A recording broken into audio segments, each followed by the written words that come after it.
আসহাবুল ইয়ামিন ফি সিদরিন মাখদুদিন ওয়া তালহিম মামদুদিন ওয়া জিল্লিম মামদুদ ওয়া মাইন মাসকুব ওয়া ফাকিহাতিন কাসীরাতিন লা মাকতুআতিন ওয়া লা মামনুআ ওয়া ফুরশিন মারফুআ ইন্না আনশানাহুন্না ইনশাআ ফাজআলনাহুন্না আবকারা উরবান আতরাবা লিআসহাবিল ইয়ামিন। বলুন সুবহানাল্লাহ। আমরা আলোচনা শুনছিলাম যে আল্লাহ রাসূল সাল্লাল্লাহু আলাইহি সাল্লাম মসজিদে হারাম থেকে মসজিদে আকসা পর্যন্ত ভ্রমণ করলেন এবং সেখানে সমস্ত নবীদের উপস্থিতিতে হযরত জিবরাইল আলাইহিস সালাম আযান দিলেন এবং আমাদের নবী সাল্লাল্লাহু আলাইহি সাল্লামের ইমামতিতে 2 রাকাত নামাজ আদায় করলেন। মনে আছে তো ঘটনা ভাই?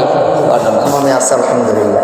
তো মুহতারাম হাজিরিন, নবীজি সাল্লাল্লাহু আলাইহি সাল্লাম যখন নামাজ শেষ করলেন, নামাজ শেষ করে এখন আরও উপরের দিকে তিনি অগ্রসর হবেন, মসজিদ থেকে বের হবেন, ঠিক সেই সময় হযরত জিবরাইল আলাইহিস সালাম 2টা পেয়ালা নিয়ে আসলেন নবীজির কাছে, 2টা গ্লাস নিয়ে আসলেন।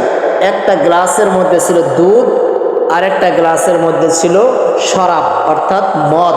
আবার কোনো কোনো বর্ণনায় আছে যে একটা গ্লাসের মধ্যে ছিল মধু আর একটা গ্লাসের মধ্যে ছিল শরাব। তো যাই হোক, নবীজি সাল্লাল্লাহু আলাইহি সাল্লাম এই 2টো গ্লাসের মধ্যে থেকে একটা গ্লাস গ্রহণ করলেন, অর্থাৎ দুধের গ্লাসটাকে নিয়ে আল্লাহ রাসূল সাল্লাল্লাহু আলাইহি সাল্লাম দুধটাকে পান করলেন। আর তখন জিবরাইল আলাইহিস সালাম বললেন, ইয়া রাসূলুল্লাহ সাল্লাল্লাহু আলাইহি সাল্লাম, আপনি সঠিকটাই গ্রহণ করেছেন, কারণ আজকে আপনি যদি এই দুধ ছেড়ে যদি শরাবটাকে গ্রহণ করতেন তাহলে আপনার সমস্ত উম্মতগুলি গোমরাহ হয়ে যেত, সমস্ত উম্মত গোমরাহ হয়ে যেত যদি ওই সময় আল্লাহ রাসূল সাল্লাল্লাহু আলাইহি সাল্লাম দুধকে গ্রহণ না করে যদি মদটাকে বা শরাবটাকে যদি গ্রহণ করতেন। তো এখানেও আল্লাহ তাআলা নবীর দ্বারা উম্মতকে হেফাজত করেছেন। কি বলেন? হেফাজত করছেন না? হেফাজত করেছেন। মুহতারাম হাজিরিন, এরপর যখন বোরাকে চড়ে নবীজি সাল্লাল্লাহু আলাইহি সাল্লাম এরকম ওখানে গেছেন মসজিদে হারাম থেকে মসজিদে আকসা পর্যন্ত, তো বোরাকটাকে কোথায় রাখবেন?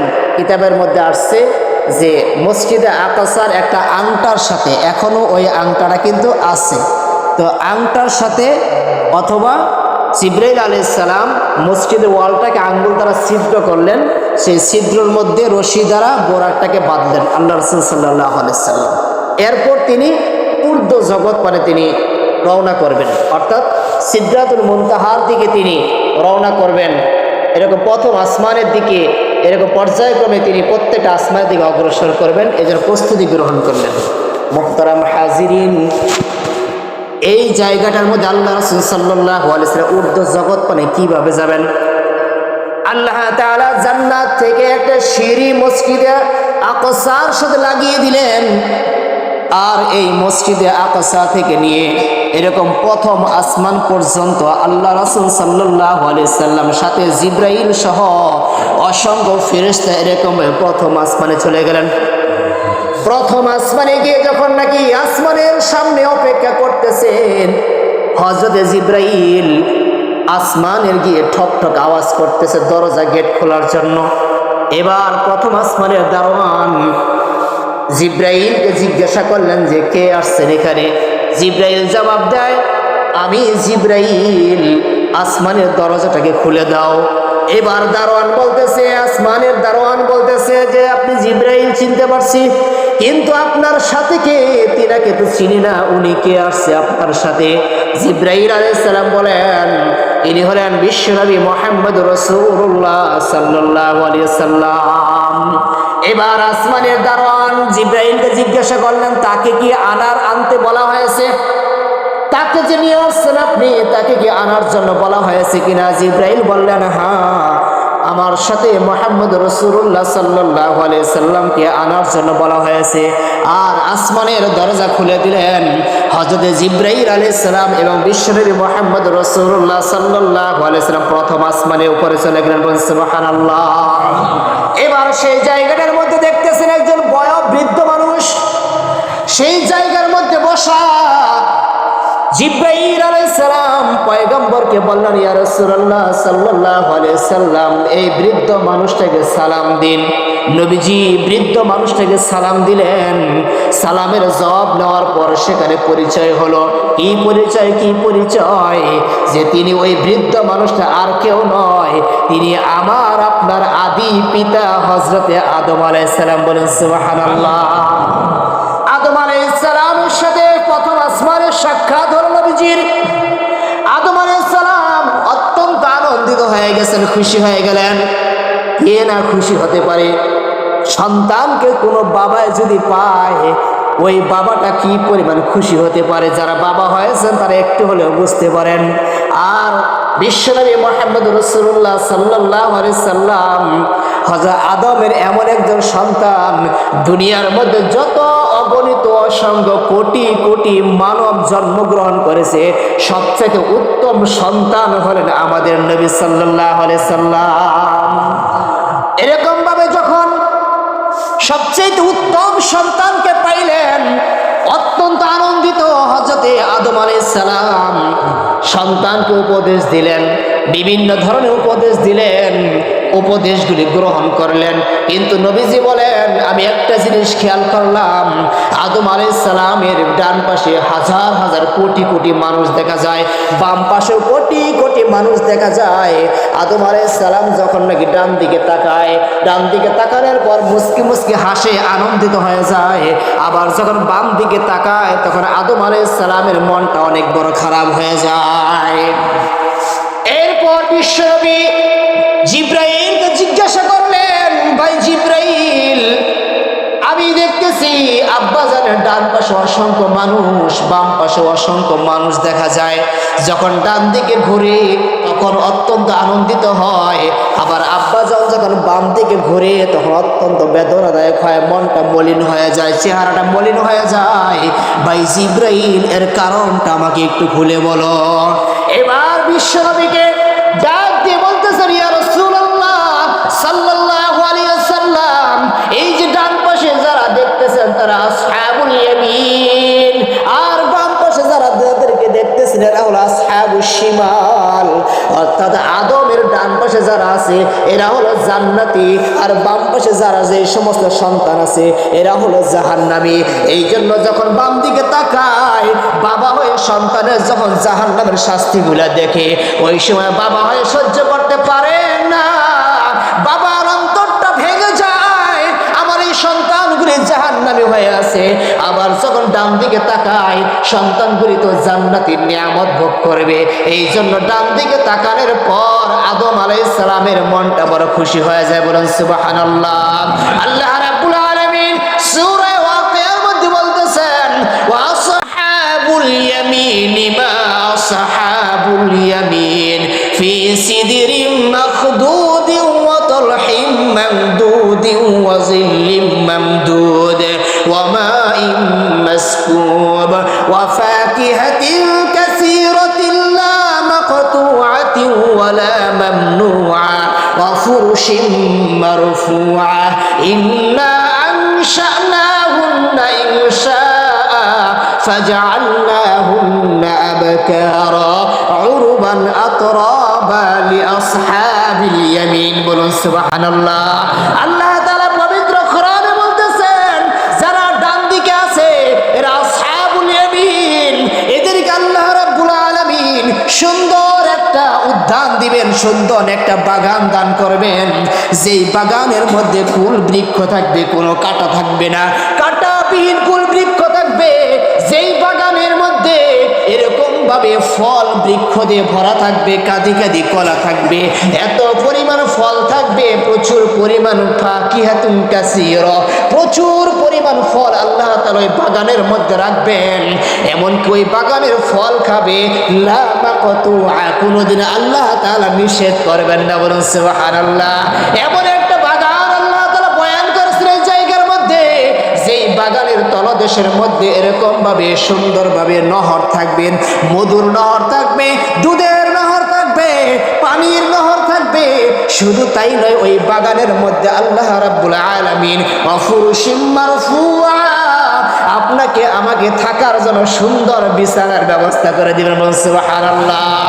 আরামদায়কের বিছানা দেওয়া হবে, আর ওই বিছানার মধ্যে জান্নাতীরা হেলান দিয়ে বসে থাকবে, একা একা বসে থাকে, মনটা বড় খারাপ লাগবে। এই জন্য আল্লাহ বলেন ইন্না আনশানাহুন্না ইনশা, আমি তোমাদেরকে ওই জান্নাতের মধ্যে তোমাদেরকে শান্তি দেওয়ার জন্য ডাগর চক্ষু বিশিষ্ট হুরের ব্যবস্থা করে রাখবো, বলুন সুবহানাল্লাহ। শুধু তাই না, আল্লাহ তাআলা পরবর্তীতে বলতেছেন কেমন হুর দেওয়া হবে, যে হুরটা বয়স থাকবে তোমার সমবয়সী বয়স, এমন একজন করে হুর দেওয়া হবে যে হুরটা কোনোদিন কুমারিত্ব নষ্ট হবে না, চির কুমারী বানাইয়া তোমার সঙ্গিনী করা হবে, বলুন সুবহানাল্লাহ। কি ভাই, এটা কাদের জন্য? যারা ডান দিকে আছে। বাইরে আমার যারা বাম দিকে আছে তারা হলো জাহান্নামী। ওয়া আসহাবুশ শিমালি মা আসহাবুশ শিমাল ফি সামুমিন ওয়া হামিম। যাইতেছি না, শুধু আমি ভালো নিয়ামতগুলো আপনাদেরকে বলতেছি। এরপর যখন বিশ্বনবী মুহাম্মদ রাসূলুল্লাহ সাল্লাল্লাহু আলাইহি ওয়াসাল্লাম দ্বিতীয় আসমানে গেলেন, একই পর্যায়ক্রমে সে কি করলেন, এরকম অনুমতি নিয়ে জিবরাইল আলাইহিস সালাম দ্বিতীয় আসমানে পৌঁছাইলেন। আর দ্বিতীয় আসমানে যাওয়ার পর সেখানে নবীজির সাথে দেখা হয় হযরত ঈসা আলাইহিস সালাম এবং ইয়াহইয়া আলাইহিস সালাম, বলুন সুবহানাল্লাহ। নবীজি চলে গেলেন তৃতীয় আসমানে। তৃতীয় আসমানে যখন গেলেন সেখানে বিশ্বনবী মুহাম্মদ রাসূলুল্লাহ সাল্লাল্লাহু আলাইহি ওয়াসাল্লামের সাথে দেখা হয় আল্লাহর পয়গম্বর হযরত ইউসুফ আলাইহিস সালাম, বলুন সুবহানাল্লাহ। এরকম ভাবে যখন চতুর্থ আসমানে গেলেন, ওই চতুর্থ আসমানে গিয়ে দেখা হয় হযরত ইদ্রিস আলাইহিস সালাম। এরপর যখন জিবরাইল আলাইহিস সালাম বিশ্ব নবীকে নিয়ে পঞ্চম আসমানে গেলেন, সেই পঞ্চম আসমানের মধ্যে দেখা হয় হযরত হারুন আলাইহিস সালাম। ষষ্ঠ আসমানে গেলেন, ষষ্ঠ আসমানের মধ্যে দেখা হয় হযরত মূসা আলাইহিস সালাম।